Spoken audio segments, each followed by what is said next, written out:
Bonjour, bonsoir, salut à tous, ici Riger. On se retrouve aujourd'hui pour la review du scan 754 de One Piece. Oui, c'est bien le 754. Oui, j'ai réussi à le dire direct cette fois-ci. Je suis fier de moi. Je suis fier de moi.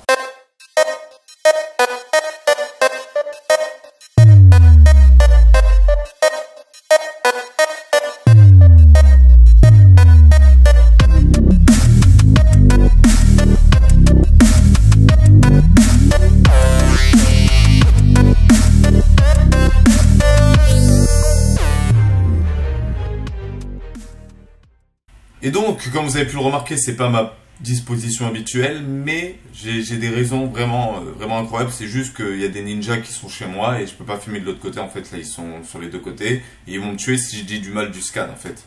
Donc, je vais mourir. Non, je rigole. Donc, lors de ma dernière review, il y en a, ils m'ont dit ah non, ce scan, c'est pour présager le prochain qui va être du lourd, blablabla. On a enfin vu Gonjuro. On l'a enfin vu. Et ma première réaction c'était putain, il est moche. Juste ça.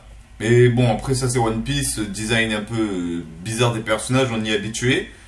Mais après c'est son pouvoir.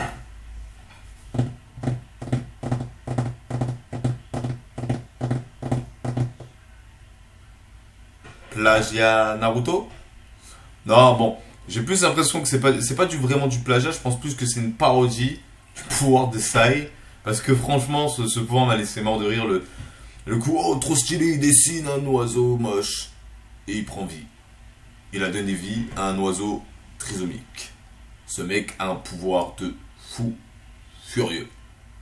Mais on verra bien ce qu'il est capable de dessiner, parce que j'ai pour souvenir que ça, il est capable seulement de dessiner des tigres ou des oiseaux. C'est à chaque fois ce qu'il dessine. Après, je sais pas, après j'ai pas trop regardé Naruto comme One Piece. Donc je sais pas, on verra bien si il peut dessiner tout ce qui est possible et imaginable. Mais j'ai remarqué que j'ai remarqué deux choses par rapport à son pouvoir. Bon, premièrement, c'est son sabre. Son sabre qui n'est pas un pinceau. En fait, il a pas de pinceau, il a un katana pinceau, un katapso, un panatna, je sais pas comment on pourrait dire. Pinceau-tana, peut-être un pinceau-tana, ouais, il a un pinceau-tana.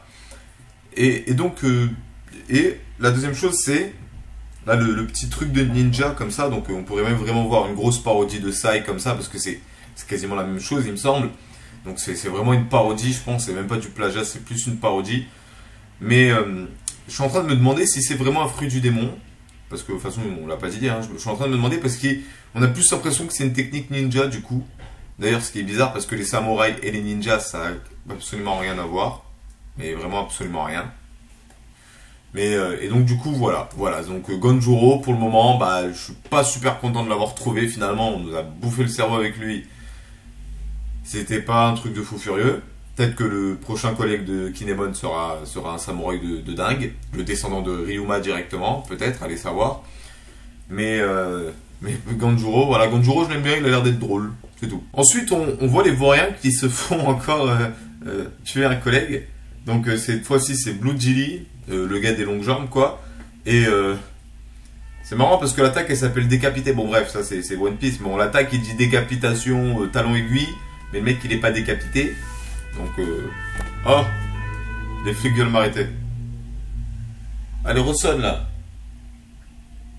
Espèce de connard. Donc je disais Blue Jilly est mort. Et donc du coup voilà, comme je le pensais, au final il va y avoir des morts. Mais il n'y a pas encore eu de sacrifice. Peut-être qu'on va en avoir, qu'on y aura droit. Qu'on y aura droit. Voilà, c'est mieux. Et donc voilà, donc du coup, c'est juste pour dire. Et, on voit un peu dans le speech après la petite blague de Luffy vraiment très bien trouvée de la part de Oda, le coup du moi je le connais depuis 30 ans. Ça m'a laissé mort de rire d'un coup comme ça. Surtout la petite dispute par rapport à ça qu'a repris alors que je pensais plus qu'elle allait avoir lieu parce que voilà, Cavendish a dit ouais voilà, je vais te frayer un chemin. Je pensais qu'il avait pris la résolution, même si ça m'étonnait de laisser Luffy avancer. Et donc la question que je me pose, c'est pourquoi est-ce qu'il a pris Luffy avec lui? Il aurait pas pu avancer seul. Mais bon, bref. Et on voit des sortes de jouets géants, des marionnettes géants. Parce que maintenant, voilà, on dit un jouet, une marionnette.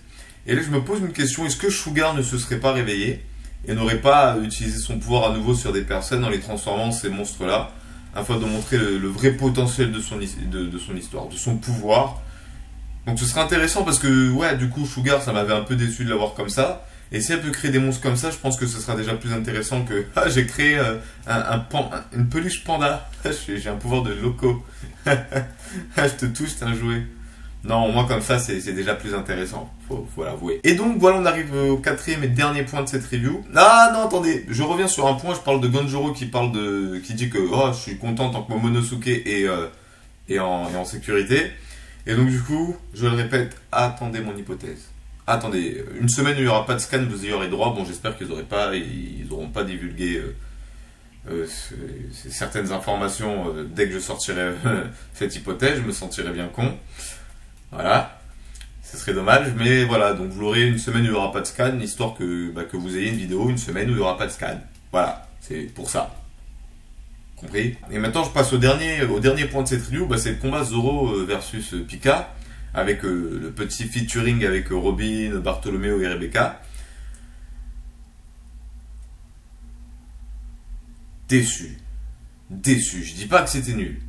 J'ai été déçu parce que voilà, je me suis rendu compte que Zoro était bel et bien supérieur à Pika. Donc pour tous les fans hardcore de Zoro, bon, je pense que ça les a satisfaits. Bon, je comprendrais tout à fait, c'est vrai. Mais du coup, moi je m'attendais vraiment à un combat plus serré. Du coup, quand j'ai vu le petit échange de coups au début, le long bras comme ça, je me suis dit bon, lorsque Pika n'est pas en mode utilisation de pierre à donf, il a pas le niveau de Zoro. Mais peut-être que s'il se remet dans sa statue géante, peut-être qu'il va équilibrer le combat. Il va dedans, il va dans sa statue, il commence à la faire bouger. Et en fait, non. En fait, Zoro, pour l'instant, parce qu'après, je sais pas. Et pourquoi est-ce que j'ai un scotch dans la main? Ça non plus, je ne sais pas. Peut-être que plus tard, après, Pika va redresser le niveau en utilisant son pouvoir d'une nouvelle façon. Mais pour le moment, c'est vrai qu'il faut l'avouer que Zoro, malheureusement, n'a pas encore un adversaire à sa taille.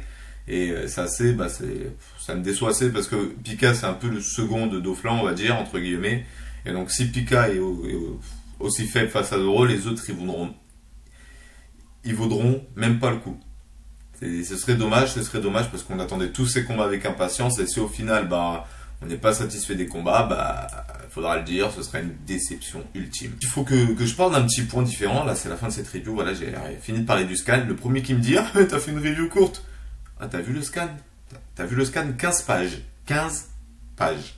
Et la mini-aventure de Jinbei, elle est même pas intéressante parce que le gars, donc on se balade dans la mer avec le chat et le chien. Mais bon, j'ai hâte de voir si mon hypothèse par rapport au chat des mers est juste.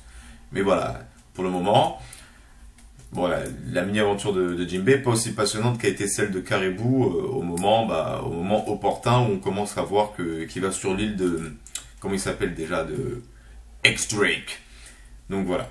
Il y en a qui me disent que ça se prononce DS Drake. Moi c'est un X ça se dit X, et Drake c'est comme le chanteur. Donc je dis X Drake. C'est tout. Bref. Voilà, il faut que je parle d'un point, c'est par rapport à une interview qu'a eu Oda, parce que pendant une semaine on n'avait pas eu un scan, et en fait Oda était à une convention. Il aurait fait une interview où il a confirmé la présence, la future présence de nouveaux Nagama dans l'équipage. Donc du coup, j'avais fait une vidéo comme quoi je disais, ça fait très très longtemps que je l'avais fait, enfin ça fait quasiment un an, où je disais que je pensais pas qu'il y allait avoir de nouveaux membres dans l'équipage, qu'il y allait plus avoir des sortes d'alliés pendant un certain temps. Mais s'il y a de vrais nouveaux Nagama, eh bien déjà il y a forcément une alliance des chapeaux de paille qui va se créer, c'est-à-dire avec tous les gars du Colisée. Et d'ailleurs j'ai oublié un point dans la review, j'en reparlerai alors. Et sûrement de nouveaux Nagama. Alors peut-être que les candidats tels que Rebecca, Bartolomeo, tout ça, tous les personnages qu'on aimait bien, peut-être qu'ils vont en faire partie. On verra bien de toute façon, à part si cela sera de nouveaux personnages, on verra bien. Ensuite, le point que j'ai oublié, c'est Cavendish qui fait un speech sur la Bird Cage, qui nous dit l'enjeu de fou, si on perd on est mort, si on gagne on a gagné. Mais il nous précise. Mais ce qui m'a le plus intrigué, c'est les face à face qu'il y a au fur et à mesure. On voit déjà que comment s'appelle-t-il? On voit que Hideo se met face à Dillinger qui a tué un peu tout le monde. Donc voilà, Hideo il va arriver en mode je suis le vengeur ultime. On voit que Sai se met face à Baby Five. Alors je comprends toujours pas pourquoi ce personnage est encore dans les scans papier. Buffalo il a disparu. Et on nous laisse Baby Five. Voilà, j'ai vraiment l'impression que c'est juste pour avoir le quota de personnages féminins. Vraiment, j'ai juste cette impression là. Et, et on voit que Arduin, là, le géant Arduin, se met face à Match Vice. Donc voilà, donc les Vauriens commencent à avoir leur face à face. Et après ce que j'ai pu voir, je me demande s'ils vont pas se faire éclater. On verra bien. On verra bien, mais voilà, après le combat Zoro versus Pika, qui aurait dû être un combat au summum, qui est pour l'instant un combat vraiment, vraiment pas intéressant. On nous l'a tellement coupé ce combat pour nous montrer juste des 4 coups d'épée et un petit coup de poing géant, qu'au final le combat est plus autant intéressant. On était tous contents de voir ce face à face, mais j'aurais dû comprendre lorsque j'ai vu l'épée de Pika, j'aurais dû comprendre que ce combat allait me décevoir. Voilà, j'aurais dû le comprendre. Parce que en plus son épée il sait pas s'en servir, hein. Il croit que... Pourquoi est-ce qu'il a une épée? Pourquoi? Oh mon dieu. Pourquoi, Oda? Franchement, donne-moi la réponse. Et donc voilà, donc on arrive à la fin de cette review. Donc voilà, en fait si j'ai pris cette disposition c'est parce que vraiment le scan était très court et donc je pensais pas que c'était obligé pour moi de faire un grand truc, voilà, one again, tout ça. Donc il y aura peut-être un gameplay, non il y aura pas de gameplay, non il y aura pas de gameplay parce que la règle c'est maintenant c'est que ma face en vidéo, voilà. Et donc voilà, donc c'est la fin de cette review. Mettez vos commentaires, vous, mais bon, je pense pas que vous allez avoir aussi des commentaires super pertinents. Parlez vraiment que du scan. Tout ce qui sera hypothèse annexe, si vous en avez, essayez de faire court. Mais si vous avez des longues hypothèses comme ça, gardez-les pour mon hypothèse à moi. Moi, comme ça, il y aura un vrai échange par rapport au thème dont je vais parler. Et donc sur ce, c'était Rager. Je vous souhaite bonne journée, bonne soirée, bon après-midi, bon verre d'eau, bon jet de douche. Et je vous dis à la prochaine pour la review du scan 755.